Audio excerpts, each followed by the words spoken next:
Welcome and good morning to our show Education Online.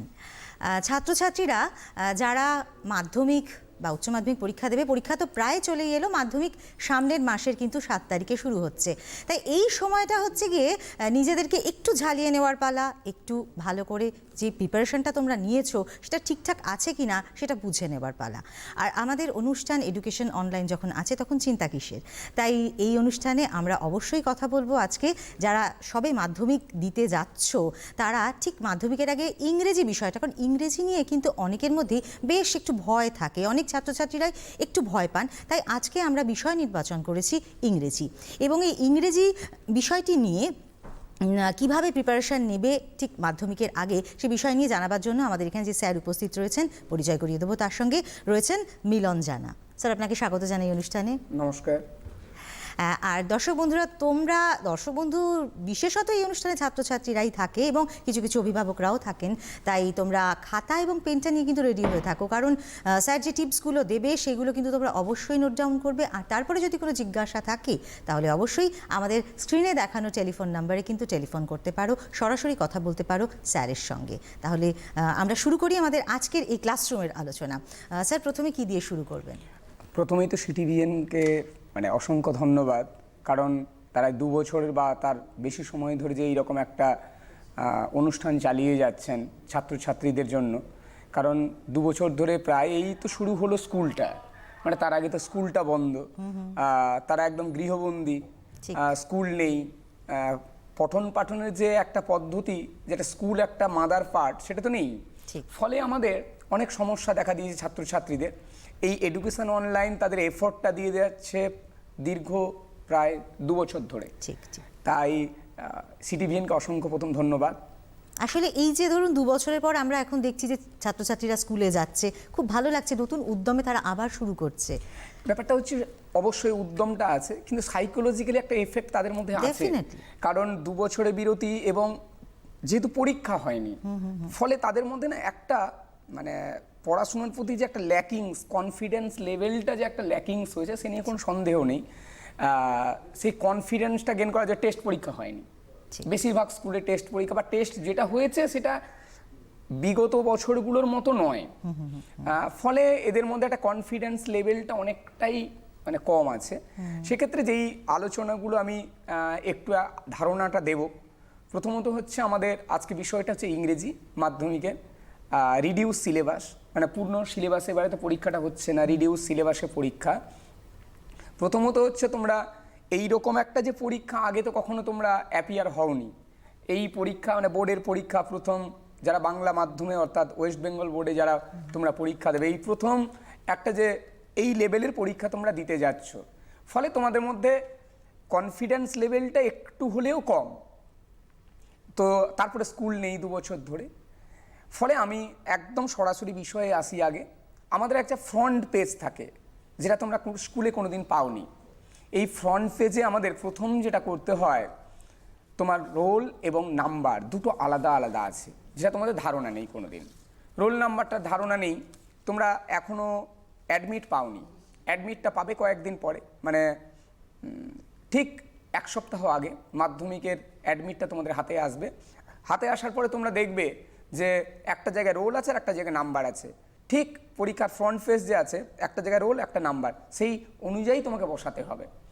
এরপরে তোমাকে registration, অবশ্যই তোমার রেজিস্ট্রেশন কার্ড আছে, সেটাও তোমাকে ক্যারি করতে হবে সঙ্গে পরীক্ষা হলে, এবং রেজিস্ট্রেশনের যে নাম্বারটা সেটাও তোমাকে পুট করতে হবে নির্দিষ্ট জায়গায়, এবং তার পাশাপাশি তার সাল আছে, অর্থাৎ কোন সালে তোমার রেজিস্ট্রেশনটা হয়েছে সেটা দেখে আমরা বুঝতে পারি যে এই ছাত্রটা ইয়ার ড্রপ আছে কি ইয়ার ড্রপ নেই, কোন ইয়ারে ও রেজিস্ট্রেশন করেছে, এটা অবশ্যই মেনশন করতে হবে।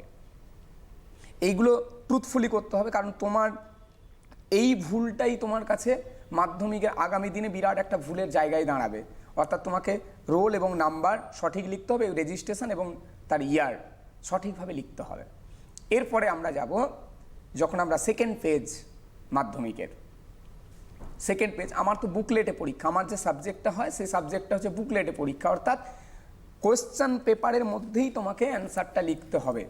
সেদিক থেকে অনেকটাই সতর্কতার সঙ্গে উত্তরটা দিতে হবে, কারণ অ্যান্সারগুলো তুমি যদি একবার লিখে মনে হচ্ছে এটা এটা ভুল হয়ে গেছে মনে হয়, কিন্তু সেকেন্ড অপশানটা তোমার হাতে নেই যে মাল্টিপল চয়েসটা আমি টিক মার্কিং করে দিলাম। ফলে আমার তো যেটা চয়েস করার দরকার চয়েস করে দিয়েছি, ফলে তোমার আর অপশানটা নেই যে তুমি আমার একটা যে অল্টারনেট আবার যখন পড়ে মনে হলো না তো এই অ্যান্সারটা ভুল করে ফেলেছি, অর্থাৎ প্রত্যেকটা অ্যান্সার তোমাকে সঠিকভাবে দিতে হবে। তো একের দাগে আছে আমাদের গল্প, অর্থাৎ প্রোজ থাকে। সেই প্রোজগুলোর আমার এইবারে পরীক্ষার জন্য 3টে গল্প আছে, father self, passing way of বাপু এবং আওয়ার রানওয়ে কাইট, এই 3টে গল্প আছে। মাধ্যমের ক্ষেত্রে যারা ভাবো যে একটা সাজেশান দরকার বা সাজেশান ওয়াইজ আমি পড়ে যাব, তাদের ক্ষেত্রে এই বছরের ক্ষেত্রে বলি কোনো রিস্ক নেবে তোমরা। আমার মনে হয় যে 3টে বিষয় আপনি বললেন সেইগুলো যদি একটু আপনি বোর্ডে লিখে দেখান, আমার মনে হয় একদম ওটা মানে স্টুডেন্টসরা রয়েছে তাদের সুবিধা হয়। হ্যাঁ, 1 নম্বরে আছে আমাদের যেটা আছে সেটা হচ্ছে প্রথম হচ্ছে ফাদার সেলফ। ছাত্রছাত্রীরা যারা রয়েছে তারা কিন্তু এই যে স্ক্রিনে তোমরা দেখতে পাচ্ছ যেগুলো স্যার লিখছেন সেটা কিন্তু তোমরা নোট ডাউন করে নিতে পারো, এবং তার পাশাপাশি যদি মনে হয় স্ক্রিনশট তোমরা তুলে নিতে পারো। এবং আমাদের এই অনুষ্ঠান কিন্তু ইউটিউবেও দেখা যায়, তাই যদি মনে হলো কোনো একটা জায়গায় মিস করে গেছো তাহলে কিন্তু সেই বিষয়টা তোমরা পরেও দেখে নিতে পারো।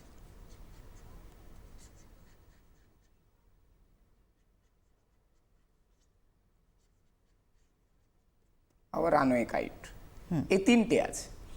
ফলে এই 3টে গল্প থেকে আমাদের জাজমেন্টটা আসবে, যে কোনো একটা আসবে।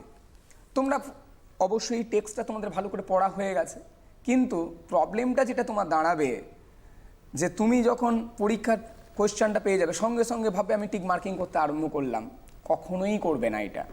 তুমি যে অংশটা তোমার উপরের অংশে তোমার দেওয়া আছে কমপক্ষে 1বার 2বার 3বার ওই অংশটুকু পড়ো তুমি ভালো করে, কারণ ওই পড়াটা না হলে তোমার ক্ষেত্রে কোশ্চেন অ্যান্সার করাটা অনেক কঠিন হবে। একটাই কারণ, কনফিডেন্স ভালো, কিন্তু ওভার কনফিডেন্স একবার ভালো নয়। কারণ এই জায়গাটা তোমাকে কেন বলছি বারবার পড়তে, ধরো তোমাকে সাপোজ ফাদার সেলফ থেকে একটা কোশ্চেন এলো, what is the second practice of স্বামীর সেকেন্ড প্র্যাকটিস কী ছিল, তুমি সেটা লিখতে যাবে। কিন্তু যদি মেনশান না করে দেয় যে স্বামীর প্র্যাকটিস লেখো, তুমি দেখা যাবে তুমি সেকেন্ড প্র্যাকটিস দিচ্ছিল যে I can't go to school late, আমি দেরি করে স্কুল যাব না, এইটা তুমি লিখে দিয়ে এলে। ফলে কি দাঁড়াবে, তোমার যে জিনিসটা দাঁড়াবে, তুমি তো প্যাসেজটা যেটা তোলা আছে সেই প্যাসেজের অংশে সেকেন্ড প্র্যাকটিস অংশটা নেই তোমার, তুমি যে অংশটা লিখে এলে উত্তরটা, তখন এটা গ্রহণযোগ্য হবে না। অতএব তোমাকে যে অংশটা আছে প্রথম, সেই অংশটা তোমাকে 2বার 3বার করে পড়তে হবে, যার ফলে তোমার ধারণাটা তৈরি হবে যে কোন অংশটা তোমার আছে। এরপরে তুমি একটা you should carry a pencil with you, এবং প্রথম যেগুলো তোমার মনে হবে তুমি পেন্সিল দিয়ে আগে মার্কিং করে দাও, মাল্টিপল চয়েস যেগুলো আছে মার্কিং করে দিলে। এরপরে আসে তোমার 2 নম্বর অপশান আসে, যে অপশানটা আসে বেশিরভাগ ক্ষেত্রে ট্রু ফলস। অর্থাৎ ট্রু ফলসগুলোর ক্ষেত্রে তুমি অনেকে কি করি, আমরা যেটা করতে চাই আর কি, যে কি করি, পরীক্ষককে একটু ঘাবড়ে দেওয়ার চেষ্টা করি, এটা ভুল পন্থা তোমাদের। কেউ লেখো কি এই করে ট্রু আর ফলস লিখতে যাও, এই যে সিম্বলটা আমি লিখছি এটা কি সিম্বল, এটা লেখার চেষ্টা করো না। কারণ যিনি পরীক্ষক তাকে বিরক্ত করার বা তাকে সন্দেহের চোখে দেখার একদম কোনোভাবে চেষ্টা করা তোমার উচিত নয়। তুমি ফ্রেশ লিখবে যেভাবে ট্রু কিংবা ফলস হয়, অর্থাৎ টি যেভাবে হয় এবং এফ একদম ক্লিয়ারলি লিখবে। কোনো সময় লিখতে গিয়ে যদি তোমার বক্সের মধ্যে তুমি ক্লিয়ারলি লিখতে পারো নি, এই বক্সটা যেটা আছে এটা এইরকম বক্সের ভেতরে তোমাকে লিখতে হবে, লিখতে গিয়ে দেখো তুমি ভুল করে ফেলেছ, পুরো কেটে দাও, এটাকে ওভার হ্যান্ডরাইটিং করে চেষ্টা করো না তার মধ্যে লেখার, তুমি এটাকে এরকম কেটে দাও, পুরো এটাকে কেটে দিয়ে পাশে তুমি ট্রু কিংবা ফলস লিখে দাও, তাতে বরং গ্রহণযোগ্য। এটা না করা বাঞ্ছনীয়, কিন্তু নিরুপায়। তুমি যদি দেখো যে তোমার ভুল হয়ে গেছে, লিখতে লিখতে ভুল করে ফেলেছো তুমি, তার তো কোনো উপায় নেই তোমার হাতে, তখন তুমি এটাকে ফ্রেশ কেটে দেবে, তার ওভার রাইট করতে যেও না, এটা কিন্তু ভুল পন্থা। এরপরে হচ্ছে এই যে লিখলে এটা ট্রু কিংবা ফলস, কিংবা তুমি যা তোমার জাজমেন্ট হয়েছে তুমি লিখেছো, তার একটা সাপোর্টিং স্টেটমেন্ট তোমাকে দিতে হয়। সাপোর্টিং লাইন বলেনি কোনো দিন, সাপোর্টিং স্টেটমেন্ট কীরকম দিতে হয়। ধরো দেখা যাচ্ছে পাসিং ওয়ে অফ বাপু, আমার দেওয়া আছে বাপুকে সাহিত্য রাখা হয়েছিল বাপু lay on an open track. সেখানে তোমাকে মাল্টিপল তোমার ট্রু ফলসের ক্ষেত্রে তুমি দেখা যাচ্ছে তুমি এটা ফলস করেছো, কারণ কি তোমার অপশানে লেখা ছিল যে তুমি বাপুকে সাহিত্য রাখা হয়েছিল একটা ট্রেনের কামরায়। তাহলে তুমি দেখতে পাচ্ছ এটা ফলস লিখেছো, তুমি লিখে দিলে এটা ফলস। কিন্তু সাপোর্টিং স্টেটমেন্টের জায়গায় তোমার যেখানে ঘর আছে সেখানে সাপোর্টিং স্টেটমেন্টে এখানে লিখতে হবে বাপু লে অন ওপেন ট্র্যাক, এইটুকু লিখতে হবে। ওপেন ট্র্যাক তার উপরে সাহিত্য ছিল, তুমি কিন্তু কোনোভাবেই লিখতে যেও না পূর্ণ লাইন, দরকার নেই। এই অংশটুকুই তোমাকে সাপোর্ট করে যাচ্ছে যে তুমি এটা ফলস লেখার ক্ষেত্রে তোমার যুক্তিটা খাড়া করা যায়, এর থেকে বেশি লেখার দরকার নেই। Supporting statement not supporting sentence, এটা মাথায় রাখতে হবে। এর ফলে হচ্ছে তোমার এরপরে আছে তোমার বিষয় যেটা তোমাকে করতে হবে, যে তোমার হয় ফিল ইন দ্য ব্ল্যাঙ্কস থাকে অথবা কোয়েশ্চেন অ্যান্সার থাকে। ফিল ইন দ্য ব্ল্যাঙ্কসের ক্ষেত্রে তুমি দেখতে পাবে যে অংশটা তোমাকে সাপোর্ট করছে লাইনটা পড়বে, তার বাকি অংশটুকু তোমাকে সেই যে ব্ল্যাঙ্কস অংশটা আছে সুন্দর করে করে লিখতে হবে। কাটাকাটি করো না, কেটে ফেললে তোমার লেখার আর জায়গা নেই, স্পেস নেই তোমার। তুমি যে পরের অংশটা লিখতে যাবে কোথায় লিখবে, সেই স্পেসটা তোমার কাছে নেই। অতএব তোমাকে সেই ব্যাপারটা একটু মাথায় রাখতে হবে। এরপরে হচ্ছে কোশ্চেন অ্যান্সার যদি আসে, আমি জানি আমরা সাধারণত যারা মিডিওকার স্টুডেন্ট আমরা বা তারা আমরা চেষ্টা করি কি করি যে আমাদের সামনে যে উপরে প্যাসেজটা তোলা আছে কোশ্চেনটা দেখি আর লাইনটা কপি করে দিই। Don't try it. একদম তুমি লাইনটাকে কি করবে, লাইনটাকে চেষ্টা করো তুমি যে তোমার যে কোশ্চেনটা পড়বে এবং কোশ্চেনটা পড়ার পরে যে অংশটা তোমার মনে হবে যে সেন্টেন্সটা তোমাকে যেটা সাপোর্ট করছে, যেটা সেই সাপোর্টিং সেন্টেন্সটা তুমি কি করবে, কপি না করে নিজের মতো করে বানিয়ে তুমি কি করো, একটা সেন্টেন্স তৈরি করো। নিজের মতো করে বানিয়ে একটা সেন্টেন্সটা তৈরি করো, তাতে অনেক গ্রহণযোগ্য বেশি। কারণ সেন্টেন্সটাকে লিখতে গেলে লাইন কপি করতে বলা হয়নি। অবশ্যই কোশ্চেন অ্যান্সারটা লিখবে, কিন্তু লাইন কপি করবে না। তোমাকে অবশ্যই করতে হবে কি, নিজের মতো করে একটা সেন্টেন্স মেকিং করতে হবে। এরপরে আছে আমাদের দুয়ের দাগ। দুয়ের দাগ আমরা যখন যাই, দুয়ের দাগে দুটোই জিনিস। প্রথম হচ্ছে এক হচ্ছে মাল্টিপল চয়েস, অর্থাৎ অপশান থাকে, টিক মার্কিং করতে হবে। আর মাল্টিপল চয়েস থাকবে আর এটা থাকবে চারটে থাকবে, 4x1। এবং এর যে পার্ট বি থাকে, দুয়ের দাগের বি অংশ, এই অংশ থাকে শর্ট টাইপ অ্যান্সার, অর্থাৎ এসএকিউ থাকে, short type answer. Short type অ্যান্সারে তুমি কি করবে, এই শর্ট টাইপ অ্যান্সারের জায়গায় তোমাকে কি করতে হবে, কোশ্চেন অ্যান্সার লিখতে হবে। অনেকে ভাবি আমরা হয়তো গল্পের ক্ষেত্রে আমি লিখে ফেলতে পারি, গল্পের ক্ষেত্রে আমি কোশ্চেন অ্যান্সার আসুক কিংবা মাল্টিপল চয়েস আসুক আমি উপরের অংশ দেখে লিখতে পারি। কবিতার ক্ষেত্রে কিন্তু অনেক কঠিন। তোমাকে কবিতাটাকে শুধু পড়ে ফেললে হবে না, বাড়িতে তোমাকে যথেষ্ট স্টাডি করতে হবে কোশ্চেন অ্যান্সার কবিতার, এবং সেটা হবে 2x2 = 4। এই 4 নম্বরে কোশ্চেনের জন্য তোমাকে যে দুটো কবিতা আছে, কি কি কবিতা আছে তোমার কাছে, ফেবল, আর একটা কি আছে, my own true family. Fable এবং my own true family, my own true family. এই যে দেখতে পাচ্ছি আমরা, এই যে দুটো কবিতা আছে, এই দুটো কবিতা থেকে আমাদের কোশ্চেন অ্যান্সার আসবে, প্যাসেজ তোলা থাকবে। তো সবার ক্ষেত্রে অর্থাৎ একটা কনফিডেন্স লেভেল থাকে, কেন আমি এই কবিতাটা তো পড়া আছে, এই গিয়ে দেখেই লিখে দেবো, হয় না। কারণ কবিতা থেকে কোশ্চেন অ্যান্সার লেখাটা নটস এ জোকস। সাপোজ আমি তোমাকে বলি যে ফেবল থেকে, fable what is mean by fable এলো কোশ্চেন, তুমি তো পাবে না।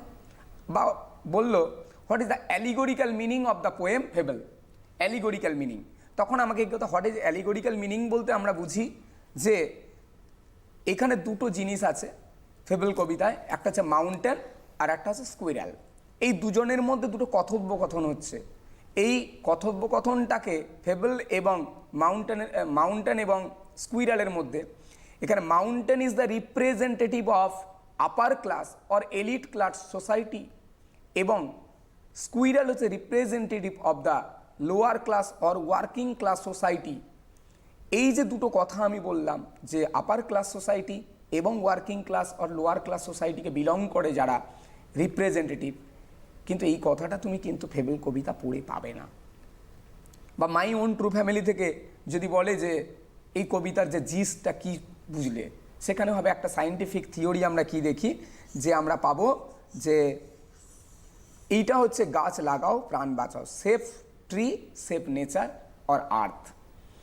এইগুলো যে চিন্তা ভাবনাগুলো তোমাকে একদম ট্রুথফুলি করতে হবে, যার ফলে তুমি সঠিকভাবে প্রেজেন্টেশনটা দিতে পারবে। 1 দাগ এবং 2 দাগ, এই 1 দাগ এবং 2 দাগ মিলে থাকে তোমার কাছে 20 মার্কস। এই 20 মার্কসের মধ্যে তুমি কোনো সময় ভাববে না আমি 19 স্কোর করব, 20তে তোমাকে 20 স্কোর করতে হবে, এবং ইজি মেথড এবং সহজে মাল্টিপল চয়েস। প্রথমটাতে 5x1 থাকে মাল্টিপল চয়েস, 5 নাম্বার সহজে পাওয়া যায়, সঠিকভাবে করতে হবে। কবিতার ক্ষেত্রে 4x1 মাল্টিপল চয়েস, 9 মার্কস হচ্ছে মাল্টিপল চয়েস। কবিতার ক্ষেত্রে 2x2 = 4, এইটা থাকে হচ্ছে question answer, short type answer.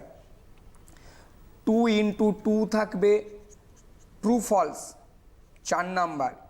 অর্থাৎ তোমাদের এইগুলো তোমাকে সঠিকভাবে মেনটেন করতে হবে, আদারওয়াইজ কিন্তু নাম্বার স্কোর করা যাবে না ভালো করে। এই নাম্বার স্কোর করার জন্য প্রথম পন্থা আমাকে নিতে হবে এই সিন পার্টটা, অর্থাৎ কবিতা এবং গল্প যে আছে, 3টে গল্প এবং 4টে কবিতা আছে, প্রচুরভাবে টেক্সটটাকে পড়তে হবে। এবং কবিতার ক্ষেত্রে আমি গুরুত্ব দিতে বলছি, কোশ্চেন অ্যান্সারটাকে অবশ্যই তোমাকে স্টাডি করে যেতে হবে, না হলে কিন্তু 2x2 = 4, এই যে 2 নাম্বারের দুটো শর্ট টাইপ বা এসএকিউ থাকে, এটা অ্যাটেম্প করা তোমার পক্ষে কঠিন হবে, তোমাদের পক্ষে। হ্যাঁ, এইটাকে গুরুত্ব দিতে হবে। ইংলিশ এবং বাংলা এমনিতেই এমন সাবজেক্ট যেখানে স্কোরটা পাওয়াটা কিন্তু খুব ডিফিকাল্ট একটা ব্যাপার, এবং আপনি যে সুন্দরভাবে বুঝিয়ে দিচ্ছেন তাতে করে কিভাবে স্টুডেন্টরা একটু ভালো করে স্কোর করতে পারে এবং কোন কোন বিষয়গুলো মাথায় রাখা প্রয়োজন সেগুলো কিন্তু খুব ভালো করে বুঝতে পারছে। আমি ছোট্ট বন্ধুদের বা আমার ছাত্রছাত্রী বন্ধুদেরকে বলবো, যদি কোনো রকম জিজ্ঞাসা থাকে তাহলে কিন্তু আমাদের স্ক্রিনে দেখানো টেলিফোন নাম্বারে তোমরা টেলিফোন করতে পারো, এবং স্যার রয়েছেন, স্যার খুব সুন্দরভাবে বোঝাচ্ছেন যে কি কি বিষয়গুলো মাথায় রাখা প্রয়োজন, কিভাবে টু দ্য পয়েন্ট আনসার দেওয়া প্রয়োজন, এবং কোন কোন বিষয়গুলোকে মাথায় রেখে উত্তরটা করা দরকার, সেই বিষয়গুলো যদি তোমরা নোট ডাউন করে নাও তাহলে কিন্তু তোমরা ভীষণভাবে উপকৃত হবে। আর টেলিফোন করতে পারো সরাসরি স্যারের সাথে কথা বলবার জন্য। তোমাদের মনে যে কোনো জিজ্ঞাসা রয়েছে এই মাধ্যমিকের প্রিপারেশন ইংলিশ নিয়ে, যদি কোনো জিজ্ঞাসা থাকে তাহলে স্যারের সাথে কথা বলে নিতে পারো। হ্যাঁ স্যার, চলুন। এইবারে আমরা আবার আসবো এবার 3 দাগ, নাম্বার 3। এইটাও আমাদের কাছে অনেক একটা ভাইটাল পার্ট। 3 দাগে আমাদের থাকে আনসিন পার্ট, আনসিন। এইবারে এই আনসিনটা যারা ভালো স্টুডেন্ট, তোমরা যারা ভালো লেভেলের স্টুডেন্ট, তোমাদের ক্ষেত্রে আনসিনটা পড়ো আর অ্যান্সার দাও, তাতে কোনো সমস্যা হয় না। আমি একটা থিওরি জাস্ট বলছি, যে থিওরিটা যাদের ক্ষেত্রে অনেক ইংরেজিটা একটু ভীতির কারণ, বা যাদের ক্ষেত্রে ইংরেজিটা একটু কঠিন লাগে, তারা কি করে সহজ পদ্ধতিতে আনসিনটা যে 20 মার্কস সলভ করতে পারবে, তার একটা পদ্ধতি বলছি। সেই পদ্ধতিটাকে তোমরা অবশ্যই ফলো করো, কাজে লাগবে। প্রথম হচ্ছে, আমরা সচরাচর আমরা যারা করি তারা কি করি, আগে আমরা টেক্সটের প্যাসেজটাকে পড়ি, দিয়ে তারপরে multiple choice, short type answer, true false এগুলো করতে আরম্ভ করি। এটা করবে না। প্রথম 3 দাগে তুমি দেখো আমাদের 6টা 6x1 থাকে আমাদের মাল্টিপল চয়েস, 6 নাম্বারে মাল্টিপল চয়েস থাকবে। তারপরে থাকবে 3x2, এটা 6 মার্কসের থাকবে হচ্ছে আমার ট্রু ফলস, এবং 4x2 = 8, এইটা থাকবে আমার কাছে কোশ্চেন অ্যান্সার = 20। এই 20 মার্কসের ক্ষেত্রে তোমাকে কি করতে হবে সেইটা আমি একবার বুঝিয়ে দিচ্ছি। প্রথমে তুমি কি করবে, যে মাল্টিপল চয়েস, ট্রু ফলস বা শর্ট টাইপ অ্যান্সার তোমার লিখতে আছে, কোশ্চেনটাকে ভালো করে পড়ো, কোশ্চেনটাকে ভালো করে পড়ো। এইবারে তুমি 2বার 3বার কোশ্চেনটাকে পড়ে নাও। কোশ্চেনটাকে পড়ার পর, আগে কোশ্চেন পড়তে বলছি, পরে তুমি প্যাসেজ পড়বে। সাপোজ তোমাকে দেখা গেল যে প্রথম কোশ্চেন আছে, আমি পড়তে গিয়ে দেখলাম হু ওয়াজ এস.ভি. রাও। সেকেন্ড কোশ্চেন দেখাচ্ছে হোয়ার হি ওয়াজ বর্ন। 3 নম্বর কোশ্চেন আছে যে what is his where did he first appointed. এইগুলো যে তোমার কাছে কোশ্চেন তুমি পড়ে ফেলেছো, বা মাল্টিপল চয়েসের কিছু কোশ্চেন ছিল যে তার ডেট অফ বার্থের তারিখটা কত, এইগুলো অনেকগুলো অপশান তুমি 2বার 3বার কোশ্চেনটা আগে পড়ে নিয়েছো। এইবারে you should carry a pencil with you. এবার পেন্সিলটা নেওয়ার পরে তুমি কি করবে, প্যাসেজটা পড়তে আরম্ভ করলে।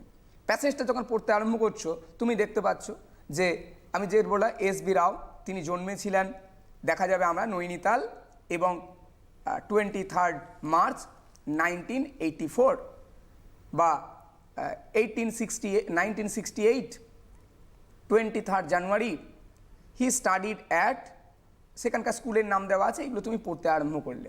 ফলে তোমার কাছে দেখলাম প্রথম কোশ্চেনটা হু ওয়াজ এবং তিনি তার অ্যাপয়েন্টেড হয়েছিল প্রথম এলাহাবাদে, তার পোস্টিং হয়েছিল ইস্টার্ন এলাহাবাদ রেলওয়েতে পোস্টিং হয়েছিল, পরে তিনি ট্রান্সফার হয়ে খড়গপুর ডিভিশনে এসছেন, এইরকম ইত্যাদি। তুমি যখন পড়ছো তুমি দেখতে পাবে তাহলে কি ইস্টার্ন, তুমি বলো S B. Rao was general manager of the Eastern Railway, তাহলে তুমি পড়তে গিয়ে দেখতে পাচ্ছ এইটা তুমি পেয়ে গেলে হু ওয়াজ রাও কোশ্চেন ছিল, তাহলে তুমি সেখানে একটা পেন্সিল দিয়ে মার্কিং করে রাখো যে কি এই আমার ফার্স্ট অ্যান্সার এইটা। তাহলে একটু থামাচ্ছি স্যার, একজন টেলিফোনে রয়েছেন, একটু দেখে নি। হ্যালো হ্যালো হ্যাঁ স্যার, আমি অতনু বলছিলাম। হ্যালো, হ্যাঁ আমি অতনু বলছিলাম। একটু জোরে। হ্যাঁ আমি অতনু দাস বলছিলাম ঝাড়গ্রাম থেকে। হ্যাঁ বলছি ট্রু ফলসের ক্ষেত্রে অনেক সময় একটা অড ওয়ার্ড ব্যবহার করে থাকে, মানে ধরুন যেটার আমরা মানে জানি না, মানে সেক্ষেত্রে আমরা কি করা যেতে পারে? ওকে, ধন্যবাদ টেলিফোন করার জন্য, সঙ্গে থাকো। এবারে ও প্রশ্নটা করলে যে ওয়ার্ড থাকে, পরীক্ষক তো সচরাচর করবেই, যারা কোয়েশ্চেন সেট করেছেন তারা তো অবশ্যই যে আমি যদি যেই কোয়েশ্চেনটা প্যাসেজে আছে আমি সেইটার যদি ট্রু ফলস দিই সেক্ষেত্রে তো আমার তো ওয়ার্ড তো আসবেই, এবং সেটা কিন্তু পড়ে বুঝতে হবে মিনিংটাকে, একটা মানে লাইনটাকে বারে বারে দু একবার পড়লে এমন কোনো মাধ্যমিক ক্ষেত্রে ওয়ার্ড আসে না যেটা আমাদের ক্ষেত্রে ডিফিকাল্ট হবে, কিন্তু লাইনটাকে পড়তে হবে, দুবার তিনবার পড়ুক না, পড়লে দেখবে সেন্সটা তৈরি হবে, এর কোনো বিকল্প কোনো উপায় নেই। যেটা এর জন্য প্র্যাকটিস প্রচন্ডভাবে দরকার, মানে এই যে প্যাসেজগুলো বিভিন্ন ধরনের বোধহয় পড়ার খুব অভ্যেস করা প্রয়োজন, তাহলে সেক্ষেত্রে নিজের একটা চোখটাই তৈরি হয়ে যাবে যে এটাই মনে হচ্ছে অড একটা বিষয়।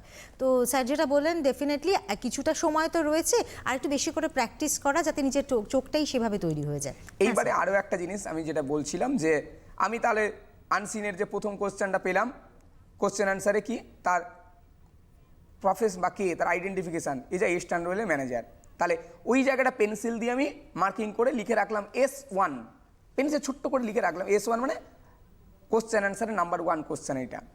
তারপরে he was born on Nainital on 23 January 1968, তাহলে কত সালে জন্মেছিলেন, কোথায় জন্মেছিলেন যে কোশ্চেনটা আছে এটা পেয়ে গেলাম আমি, তাহলে ব্র্যাকেট করলাম, এইটা ব্র্যাকেট করে থাকলে S2 মানে এটা আমার 2 নম্বর অ্যান্সার। এরপরে আমি 3 number question where he first appointed, where did he first appoint, এরকম যদি কোশ্চেন থাকে তাহলে আমি বুঝবো কি। লেখাটা আরেকবার যদি একটু দেখান, হ্যাঁ লিখাচ্ছি। এবারে আমার এই কোশ্চেনগুলো আমি যখন পেয়ে যাচ্ছি 1 2 তাহলে মার্কিং, তাহলে আমি একদম ছোট্ট করে লিখে রাখবো S1 S2 এরকম করে লিখে রাখলাম, তাহলে এইগুলো আমার শর্ট টাইপ অ্যান্সার S1 আর S2 এর পেয়ে গেলাম আমি। এবং স্যার আমার মনে হয় একটু সেন্টেন্সটা, আপনি যেটা সেন্টেন্সটা বলছিলেন সেই সেন্টেন্সটা দিয়ে যদি একটু দেখান আমার মনে হয় এরকম হি ওয়াজ সুবিধা হয় সেটা। He was born on 23 March 1968 at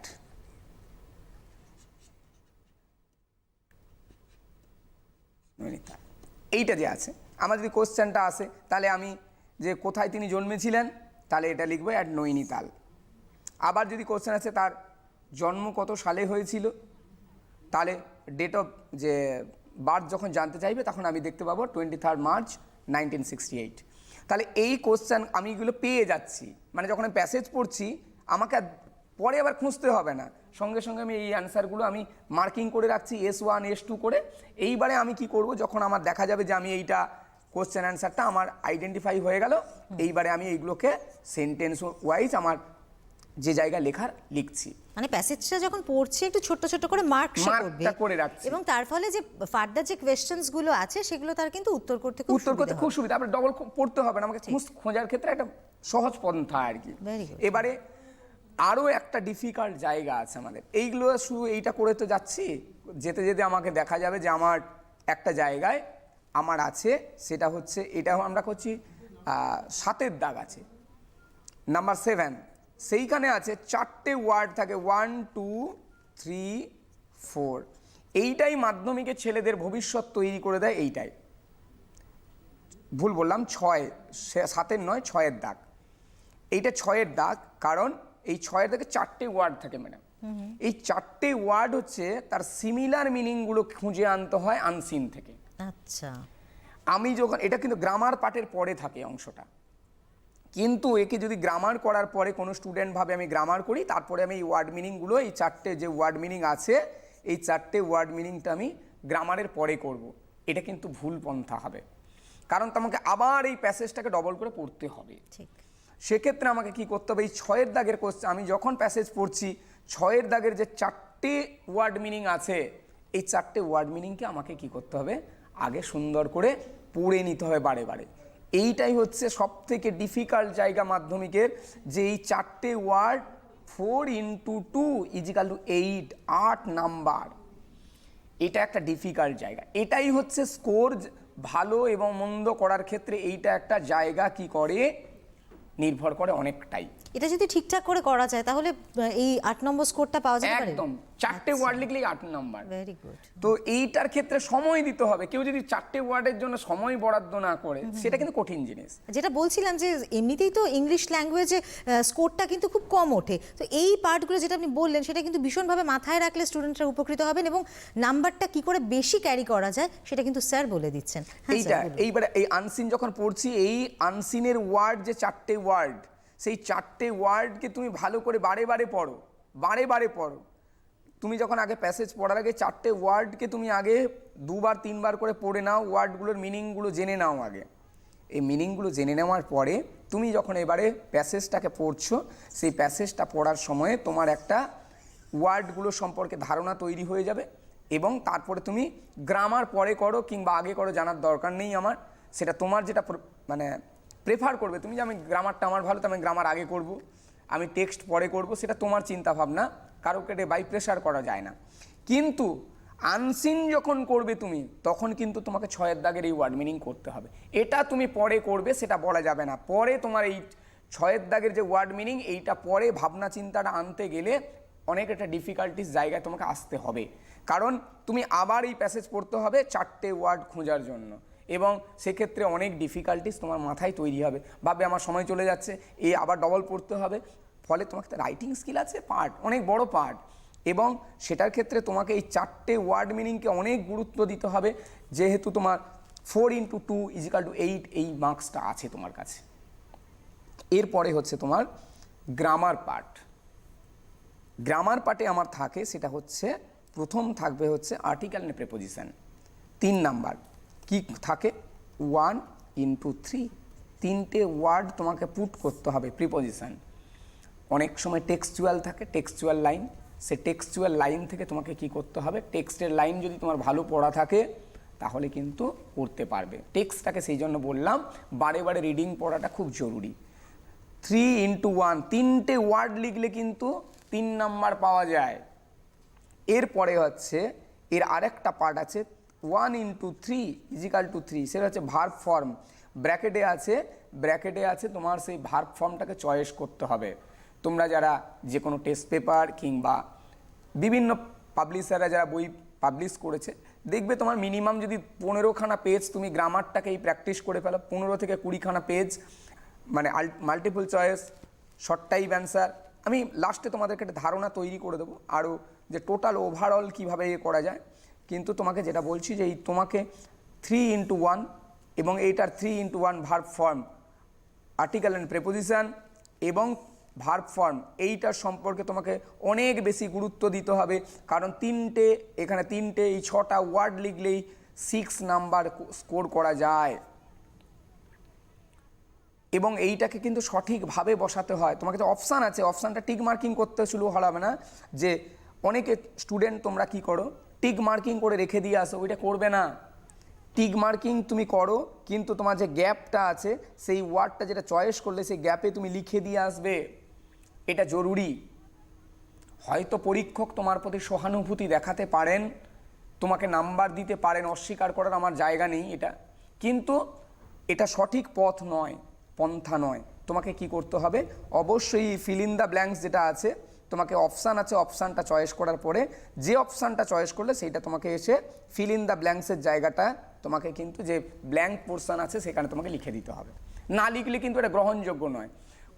কোনো টিচার সহানুভূতি দেখাবে, কে দেখাবে না সেটা তো একটা পার্ট নয়। অর্থাৎ তোমাকে সঠিক পন্থাটা অবলম্বন করতে হবে। এরপরে আছে আমাদের আর একটা পার্ট, সেটা হচ্ছে ট্রান্সফরমেশান। ট্রান্সফরমেশান 3টে আসে তোমাদের।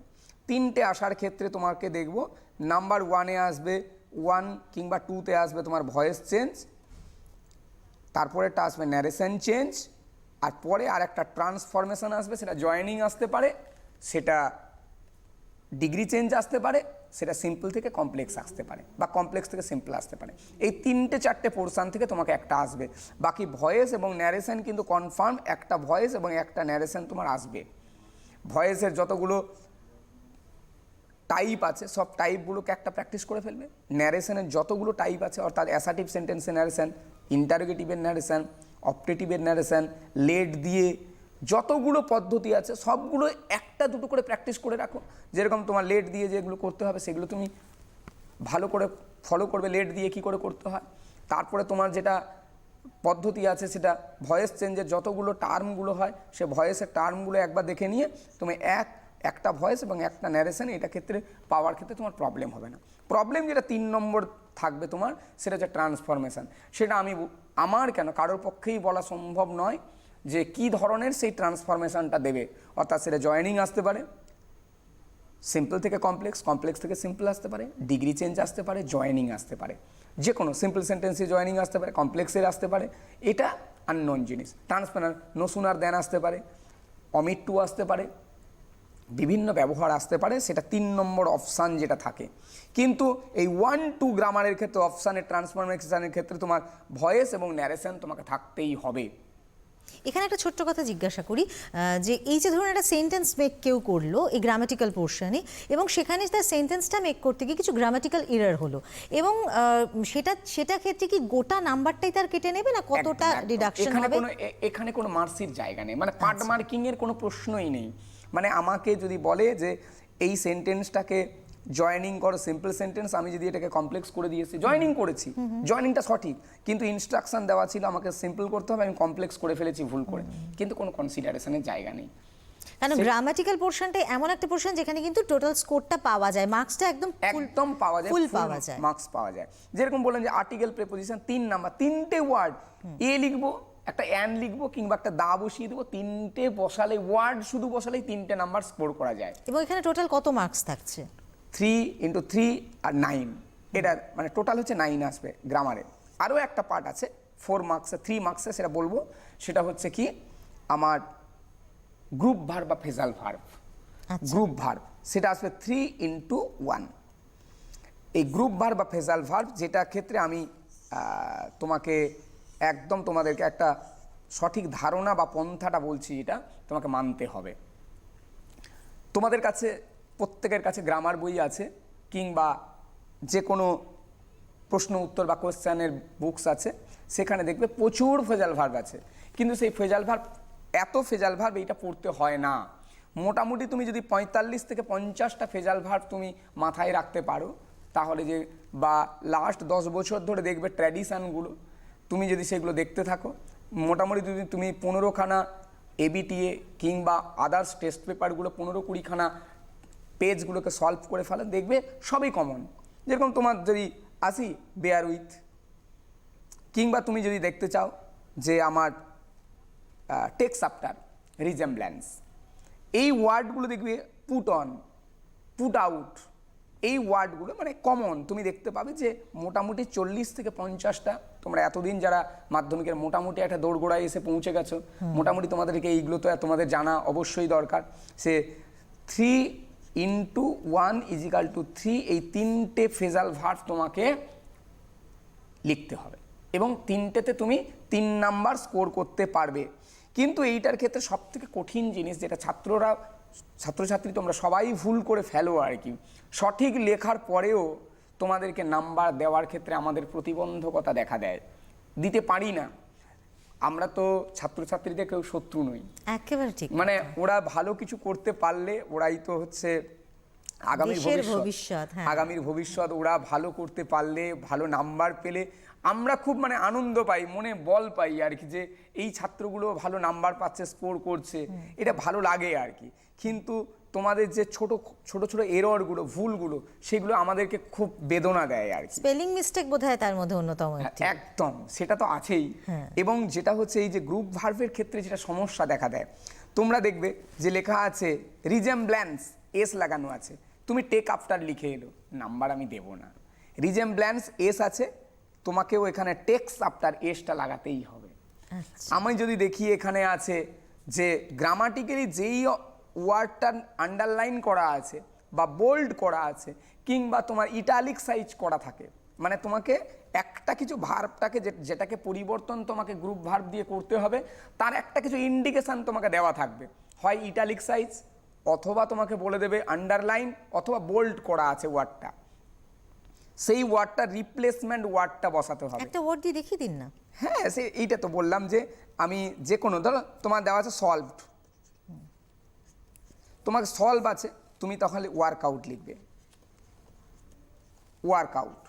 তোমার যদি এইটাই সলভড থাকে, তুমি যদি ওয়ার্কআউট লিখে চালো হবে না, তোমাকে তখন লিখতে হবে ওয়ার্কড আউট, ওয়ার্কড আউট। কারণ এইখানে যে ফর্মটা আছে ওই ফর্মটাই তোমার কাছে গ্রহণযোগ্য। স্যার আমার মনে হয় আরো দু একটা এক্সাম্পল দিয়ে দিন, ভালো হবে। ওটা তো কোনো প্রবলেমই নেই। যেরকম আমি ধরুন টেক্স আফটার, টেক্স আফটার, এই যে এস, তোমাকে রিজেমব্ল্যান্সের ক্ষেত্রেও তোমার শেষে দেখবে এস আছে। আবার ধরো তোমাকে আমি বলছি বেয়ার উইথ, টলারেট, তুমি যে ফর্মটা করছো সেই ফর্মগুলো দিয়ে তোমাকে কি করতে হবে, তোমাকে সেইভাবে, তোমাকে যদি না লিখতে পারো তাহলে কিন্তু নাম্বার পাওয়ার ক্ষেত্রে তোমাকে প্রচুর সমস্যা দেখা দেবে। সঠিক পড়বো, সঠিক লিখবো, কিন্তু নাম্বার পাবো না। যেই নাম্বার পাওয়ার ক্ষেত্রে এইটা প্রতিবন্ধকতা প্রচণ্ডভাবে। যদি কোনো ওয়ার্ডটার শেষে আমি দেখি আইএনজি আছে, তাহলেও তোমাকে মানে যখন ট্রান্সফার করছো তুমিও আইএনজি দেবে, না হলে কিন্তু নাম্বারটা পাওয়া যাবে না। এটা যেন একদম মাথায় থাকে প্রত্যেকের ক্ষেত্রে। সহজে সব থেকে নাম্বার পাওয়া যায় এই গ্রুপ ভার্ব বা ফ্রেজাল ভার্বের ক্ষেত্রে। এরপরে এত আগেই আমি বলে দিয়েছি এই গ্রুপ ভার্বের পরেই থাকে আমাদের 6-এর দাগ, মানে নাম্বার 6, সেখানেই আছে এই 4টে ওয়ার্ড মিনিং, সেটা আগে আনসিনের সময় করে ফেলতে বলেছি। এরপরে মাধ্যমিকের যেটা সব থেকে কঠিনতম জিনিস, যেটা নিয়ে এখনই মানে ডিসকাস করাটা খুব জরুরি আর কি, সেটা হচ্ছে রাইটিং পার্ট। এটাকে ক্রিয়েটিভ পার্টও বলা যেতে পারে। একদম, এই রাইটিং পার্টটাই আমাদের কাছে সব থেকে কঠিন জিনিস। কারণ কি, প্রত্যেকটা পরীক্ষা, Bengali, English, Bengali, history, geography, যে কোনো সাবজেক্ট আমি যদি পরীক্ষা দিতে যাই, ওখানে কিন্তু প্রত্যেকটা কোশ্চেন একটা অপশান আছে। অপশান মানে অল্টারনেট কোশ্চেন আছে, আমার চয়েস করার জায়গা থাকে। মাল্টিপল চয়েস বাদে বেশিরভাগ এসএ কিউ এমস বা শর্ট ব্রড টাইপ সব একটা অপশান থাকে আর কি আমাদের, যেখানে অপশানগুলো কি করা যায়, আমি চয়েস করবো যে আমার এটা কোশ্চেনটা ভালো লাগছে না, আমি এটা লিখবো। কিন্তু আমার যে সাবজেক্টটা নিয়ে আমি আজকে ডিসকাস করছি, এই একমাত্র এই সাবজেক্ট যার কোনো অপশান নেই। মানে 90 মার্কসের কোশ্চেন হয় এবং 90 মার্কসেরই অ্যান্সার দিতে হয়, দের ইজ নো অপশান। মানে আমাকে ততটাই রেডি হয়ে যেতে হবে এইভাবেই যে আমাকে 90 মার্কসের অ্যান্সার দেওয়ার জন্য তৈরি হতে হবে, এখানে কোনো অপশান নেই। এবারে কি হয়, আমার যে নাম্বার 8 এই দাগটাতে আমাদের বেসিক্যালি আসে কি, 3টে জিনিস আসে। 3টে জিনিস মানে ঘুরে ফিরে আসে, হয় বায়োগ্রাফি থাকবে, বায়োগ্রাফি, অথবা থাকে প্যারাগ্রাফ, অথবা থাকবে প্রসেসিং বা ফ্লোচার্ট। ফ্লোচার্ট, এই 3টের মধ্যে একটা যে কোনো আসবেই, হয় বায়োগ্রাফি আসতে হবে, অথবা প্যারাগ্রাফ আসতে হবে, অথবা ফ্লোচার্ট। এই 3টে, মানে I am not astrologer, last 10 years or 15 ইয়ার্সে যা ট্র্যাডিশন, তাতে আমরা দেখে মনে হয়েছে এই 3টে অপশানের মধ্যে যে কোনো একটা আসে। আচ্ছা, একটুখানি জানতে চাইবো এই যে বায়োগ্রাফি, প্যারাগ্রাফ, এর মধ্যে ইম্পর্টেন্ট মানে আসার চান্সেসটা কি কি? এইখানে আমি কয়েকটা লিস্ট আমি কয়েকটা হয়তো তোমাদেরকে একটু ধারণা দেবো আর কি। বায়োগ্রাফিগুলো কি কি ধরনের পড়বে তোমরা। ডক্টর এপিজে আব্দুল কালাম, আমাদের যিনি মারা গেছেন, আমাদের প্রেসিডেন্ট অফ ইন্ডিয়া ছিলেন। এরপরে হচ্ছে পিভি সিন্ধু, খুব ইম্পর্ট্যান্ট অ্যাথলেট, মানে ক্রীড়া জগতের একজন উজ্জ্বল ব্যক্তিত্ব, তারও খুব ইম্পর্ট্যান্ট একটা পার্ট। স্টিফেন হকিংস, যিনি ওয়ার্ল্ড ফেমাস একজন সায়েন্টিস্ট ছিলেন। অভিজিৎ বিনায়ক বন্দ্যোপাধ্যায়, যিনি নোবেল পেয়েছেন আমাদের এই বাংলা থেকে আবার। তারপরে ইম্পর্ট্যান্ট মনে হয়েছে আমার দিয়েগো মারাদোনা, যিনি এই কোভিডে গত বছরই মারা গেছেন, দিয়েগো মারাদোনা। তারপরে হচ্ছে সৌমিত্র চ্যাটার্জি বা চট্টোপাধ্যায়, যাই বলো, বিখ্যাত অভিনেতা, নাট্যকার, রাইটার। তাকে খুব আমার মনে হয়েছে একটু গুরুত্ব দেওয়া দরকার তাকে। প্রণব মুখার্জি, চুনি গোস্বামী মারা গেছেন, কাজী নজরুল ইসলাম। এই রকম ধরনের বায়োগ্রাফিগুলো আবার আমি ডিকটেট করে দিচ্ছি, যারা পর্দার সামনে আছো এইগুলোকে একটু প্র্যাকটিস করে যেও। সেটা হচ্ছে এপিজে আব্দুল কালাম, পিভি সিন্ধু, অভিজিৎ বিনায়ক বন্দ্যোপাধ্যায়, তারপরে হচ্ছে ডিয়েগো মারাদোনা, সৌমিত্র চট্টোপাধ্যায়, প্রণব মুখার্জি, চুনি গোস্বামী বিখ্যাত ফুটবলার, এবং কাজী নজরুল ইসলাম।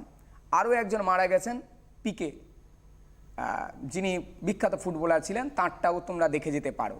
এই ব্যাপারগুলো ইনাদের সম্পর্কে আমি একটা ধারণাটা দিয়ে দিচ্ছি, তারপরে তোমরা কিভাবে লিখবে সেটা আমি বলে দিচ্ছি আর কি।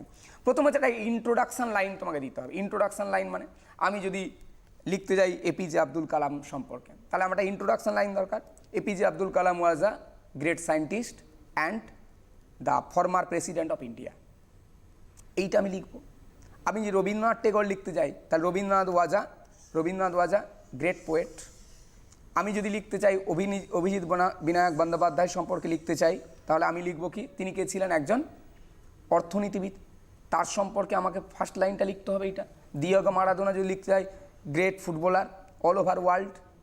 এই কথাগুলো দিয়ে আমি একটা ইন্ট্রোডাকশন লাইন দিলাম, মানে যার ক্ষেত্রে যেটা প্রযোজ্য সেই ইন্ট্রোডাকশন লাইনটা দিতে হবে। সেকেন্ড লাইনে আমি অপশানে আসবো, কবে জন্মেছিলেন, কত তারিখ, সালের আগে ইন বসাবো আর তারিখের আগে অন বসাবো। প্লেস দেব, কোথায় জন্মেছিলেন। তারপরে দেব তার মানে পেরেন্টস সম্পর্কে, বাবা মার সম্পর্কে দেব, তার এডুকেশান দেব, তার হচ্ছে কেরিয়ার অর্থাৎ তার জীবনের কাজকর্ম নিয়ে লিখব। তারপরে আমি পয়েন্টে আসবো কি, তার হচ্ছে কোনো অ্যাওয়ার্ড পেয়েছেন কিনা, তার পারফরমেন্সের উপর কোনো অ্যাওয়ার্ড আছেন কিনা সেটা লিখব। এবং লাস্টে তার মানে মৃত্যু সম্পর্কে, যদি বেঁচে কেউ থাকেন তাহলে সেটা তার প্রবলেম নেই, তখন তোমার লেখার দরকারও থাকবে না, পয়েন্টসও থাকবে না। এরপরে তোমাকে একটা কনক্লুশন লাইন দিয়ে দিতে হবে, যে আমি একটা মনে হয় আমার কাছে এইরকম একটা লাইন তোমরা লিখতে পারো, যে যদি আমরা সৌমিত্র চ্যাটার্জি লিখবো সাপোজ, যে many years have been past, many generation will come and go, but the memory of the great man will be remembered in our mind for ever for his great works. অর্থাৎ একটা প্রজন্মের পর প্রজন্ম আসছে, কিন্তু এই মহান মানুষের স্মৃতিটা আমাদের কি হচ্ছে, আমাদের হৃদয় অন্তঃস্থলে থেকে যাচ্ছে সারা জীবন ধরে। Many years have been past, অনেক বছর অতিক্রান্ত হয়ে গেছে। Many generation will come and go, অনেকগুলো প্রজন্ম আসছে যাচ্ছে। But the memory of the great man, এই মহান মানুষের স্মৃতি, উইল বি রিমেম্বার্ড, চিরস্মরণীয় হয়ে থাকবে, ইন আওয়ার মাইন্ড, আমাদের মনে, ফর এভার, চিরদিনের জন্য, ফর হিজ গ্রেট ওয়ার্কস, তার মহান কাজের জন্য। এইরকম একটা লাইন যদি কনক্লুশন লাইন তুমি সৌমিত্র চট্টোপাধ্যায়ের ক্ষেত্রেও লিখতে পারবে, কাজী নজরুল ইসলামের ক্ষেত্রে লিখতে পারবে, প্রণব মুখোপাধ্যায়ের ক্ষেত্রে লিখবে, চুনি গোস্বামীর ক্ষেত্রেও লিখতে পারবে। মানে এইরকম একটা কনক্লুশন লাইন তোমরা মোটামুটি নিজেরা একটা তৈরি করে ফেলো, যাতে করে তোমরা লিখতে পারো। সকলের ক্ষেত্রে কমন লেখা যাবে। আর ইন্ট্রোডাকশন বললাম, যার পজিশন অনুযায়ী তোমাকে একটা ইন্ট্রোডাকশন লাইন তোমাকে লিখতে হবে। এটা গেল। এরপরে আছে আমাদের প্রসেসিং রাইটিং বা ফ্লো চার্ট। আমাদের সময় না প্রায় শেষের দিকে, আমাদের মনে হয় এই বিষয়টা নিয়ে আলোচনা করা সম্ভবপর হবে না। আপনি যদি একটু এই মুহূর্তে দাঁড়িয়ে একটু জিস্ট করে যদি সামারাইজ করেন। আমাকে একটু খালি বলে দিতে হবে, আমার যেটা 9-এর দাগ থাকে সেটা হচ্ছে আমাদের লেটার রাইটিং থাকবে। একটু ছোট্ট করে বলে ছোট্ট দেবেন। করে বলে দেবো।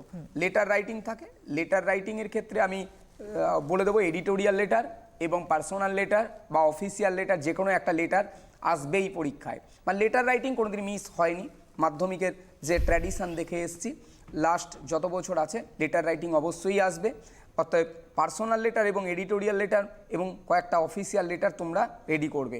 এবং 10-এর দাগের ক্ষেত্রে আমি 3টে অপশান আরও দাঁড়িয়ে আছে আমার ক্ষেত্রে, সেটা দেখছি যে নোটিশ রাইটিং, আর একটা রিপোর্ট রাইটিং এবং আর একটা হচ্ছে স্টোরি। রিপোর্টের ক্ষেত্রে অ্যাক্সিডেন্ট বেস করবে এবং স্কুল ওরিয়েন্টাল রিপোর্ট, অর্থাৎ স্কুলে যে কোনো আজকে 15 আগস্ট কিংবা টিচার্স ডে সেলিব্রেশন এইগুলোর উপর রিপোর্ট রাইটিং করবে। আর হচ্ছে তোমাকে রিপোর্ট করতে হবে অ্যাক্সিডেন্ট বেস, যে কোনো অ্যাক্সিডেন্ট বেস। এবং স্টোরি রাইটিংয়ের ক্ষেত্রে তোমাকে যে কোনো কমন স্টোরিগুলো তোমরা যারা 7, 8, 9, 10 যেগুলো পড়েছো তোমরা সেই স্টোরি রাইটিংগুলোর উপরে গুরুত্ব দিয়ে স্টোরিগুলোকে রেডি করে যাবে। এবং নোটিশ রাইটিংগুলো স্কুল ওরিয়েন্টাল নোটিশ, যেগুলো তোমাদের একটা যে কোনো অ্যানুয়াল কোর্স হবে, তার স্কুল ম্যাগাজিন পাবলিশ হবে, এডুকেশনাল ট্যুর, বিভিন্ন রকমের যে নোটিশগুলো আছে তোমাকে সেই নোটিশগুলো দেখে যেতে হবে। 10-এর দাগের অপশানগুলো আমাদের ক্ষেত্রে আসবেই, এই 3টের মধ্যে যে কোনো একটা আমাকে অ্যাটেম্প করতে হবে। আর 9-এর দাগের ক্ষেত্রে আমাকে এডিটোরিয়াল লেটার অথবা পার্সোনাল লেটার, এবং 8-এর দাগের ক্ষেত্রে আমাকে অ্যাটেম্প করতে হবে বায়োগ্রাফি, প্রসেসিং অথবা একটা প্যারাগ্রাফ রাইটিং। আজকের মতো আপনাকে অসংখ্য ধন্যবাদ জানাবো, আপনি আমাদেরকে সময় দিয়েছেন এবং এই যে আমাদের সমস্ত বন্ধুরা রয়েছে যারা পরীক্ষা দেবে মাধ্যমিক, তাদের জন্য এত সুন্দর করে বুঝিয়ে দিলেন কোন কোন বিষয়গুলো ইম্পর্টেন্ট। মনে হয় ফিরে গিয়েছিলাম সেই ছোটোবেলার সময়টাতে যখন টিচাররা এইভাবে বলতেন, এবং আমার মনে হয় এটা ভীষণভাবে উপকারী। এবং প্রত্যেক দিন আমাদের এই অনুষ্ঠান কিন্তু হয়, এবং এই অনুষ্ঠানে যদি তোমরা চোখ রাখো তাহলে নিজেদেরকে আরও বেশি উন্নত করতে পারবো এবং আরও বেশি ভালো স্কোর করতে পারবে। তাহলে আজকের মতো এখানেই শেষ করছি। সবাই কিন্তু এডুকেশন অনলাইন প্রত্যেক দিন দেখতে ভুল করবে না। অবশ্যই আজকের মতো বিদায় নিচ্ছি, নমস্কার।